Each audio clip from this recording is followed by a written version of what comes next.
Hello mga idol, magandang tanghali po sa inyong lahat. Yung topic po natin ay tungkol sa pagkainggit sa kapwa. Ano po?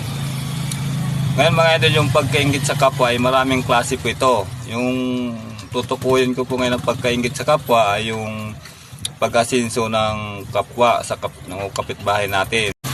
Kaya kung mga idol nasabi na ang pagkainggit sa kapwa ay isang nagpapahirap din sa atin, tulad ng halimbawa yung nakita natin yung kapitbahay natin na may mga appliances sa bahay, kabili ng mga kung ano appliances, nakapatiles ng bahay, tapos gagaya din tayo.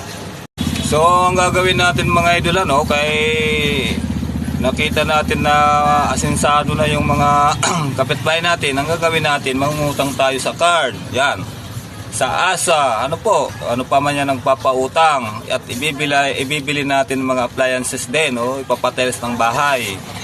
So ngayon mga idol, di nakabili na tayo ng mga appliances, nakapatiles tayo ng bahay. Ngayon santambak naman natin ang utang natin na babayaran.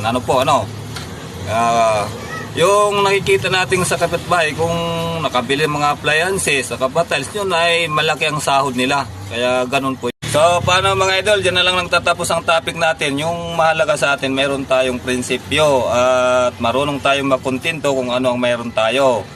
Na hindi pa nga natin kaya, gusto natin gayahin yung mga kapitbahay. Hindi naman natin kaya. So maraming salamat mga idol sa inyong panunod sa aking video.